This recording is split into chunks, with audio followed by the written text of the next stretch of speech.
उत्तर Korea के तानाशाह Kim Jong इस वक्त रूस में हैं। उनकी मुलाकात रूसी राष्ट्रपति पुतिन से भी हुई, लेकिन ऐसे में यूक्रेन ने भी मौका देखकर रूस पर ताबड़तोड़ मिसाइलें दागना शुरू कर दिया।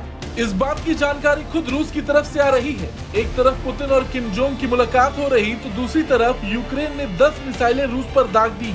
रूसी रक्षा मंत्रालय ने कहा है कि क्रूज मिसाइलों के हमले की वजह से रूसी जहाज क्षतिग्रस्त हो गए हैं। एक तस्वीर भी सामने आ रही जिसमें बंदरगाह पर खड़े जहाज में आग की लपटें दिखाई दे रही हैं। यूक्रेन ने पहले सेवास्तोपोल और काला सागर बेड़े को निशाना बनाया है। बताया जा रहा कि ये अब तक के सबसे ठोस हमलों में से एक प्रतीत होता है। शायद पश्चिमी आपूर्ति वाली लंबी दूरी की मिसाइलों का उपयोग किया गया है। हालांकि रूसी वायु रक्षा प्रणालियों ने 7 क्रूज मिसाइलों को मार गिराया। पेट्रोल शिप्स ने सभी मानव रहित नौकाओं को नष्ट कर दिया। मगर सवाल ये है कि ये हमला ऐसे वक्त पर हुआ जब उत्तर कोरिया के तानाशाह रूस के राष्ट्रपति से मिलने पहुंचे।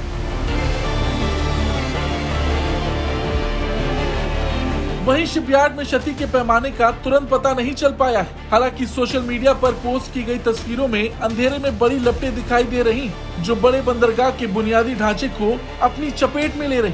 हालांकि सभी आपातकालीन सेवाएं साइट पर काम कर रही। शहर में नागरिक वस्तुओं को कोई खतरा नहीं है। मगर रूस भी शांत नहीं बैठा। रूस भी लगातार यूक्रेन पर हमले कर रहा है। रूसी यूएई दल ने यूक्रेनी सैनिकों के लड़ाकू वाहन को नष्ट कर दिया। यू ग्रुप ऑफ फोर्सेस की T-90 टैंक क्रू ने मेरिंका दिशा में दुश्मन को नष्ट कर दिया। इसकी कुछ तस्वीरें भी सामने आ रही। हालांकि देखा जाए तो ये एक संदेश हो सकता है यूक्रेन की तरफ से, क्योंकि बार बार यही चर्चा हो रही कि उत्तर कोरिया रूस को हथियार देगा। ऐसे में यूक्रेन ने भी बता दिया कि वो पीछे नहीं हटने वाला। किम जोंग के आने से उसे कोई फर्क नहीं पड़ता।